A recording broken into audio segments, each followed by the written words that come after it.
અમરેલી જિલ્લાના ધારી તાલુકાના ચલાલા ખાતે કોમી એકતાનું અનોખું ઉદાહરણ સામે આવ્યું છે, જેમાં ચલાલા જુમા મસ્જિદના ઉદ્ઘાટન પ્રસંગે હિન્દુ અને મુસ્લિમ ધર્મગુરુઓ એક જ મંચ પર ઉપસ્થિત રહ્યા હતા।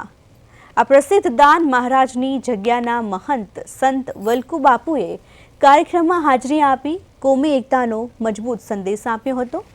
મસ્જિદ ઉદ્ઘાટન સમયે યા હુસૈન અને જયદાન મહારાજના નાદ ગુંજી ઉઠ્યા, જે ભાઈચારાની ભાવનાને વધુ મજબૂત કરતા જોવા મળ્યા। મૌલવી શબ્બીર બાપુ કાદરીએ મહંત વલ્કુ બાપુનું અધકેરું સન્માન કરી ધાર્મિક મહોત્સવમાં ધાર્મિક સહિષ્ણુતા અને એકતાનું ઉત્તમ ઉદાહરણ રજૂ કર્યું। આ સમગ્ર કાર્યક્રમ દરમિયાન હિન્દુ મુસ્લિમ એકતા અને સૌહાર્દના અદ્ભુત દ્રશ્યો જોવા મળ્યા હતા।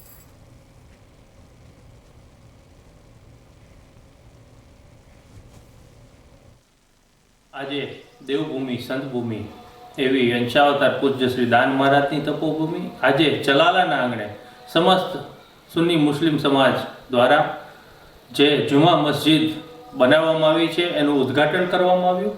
આ તકે અંશાવતાર પૂજ્ય શ્રી દાન મહારાજની જગ્યાના મહંત મહારાજ પૂજ્ય શ્રી વલ્કુ બાપુ, સૈયદ શ્રી શબીર બાપુ તેમજ હિન્દુ મુસ્લિમ સમાજના સૌ બિરાદરો મોટી સંખ્યામાં ઉપસ્થિત રહ્યા હતા।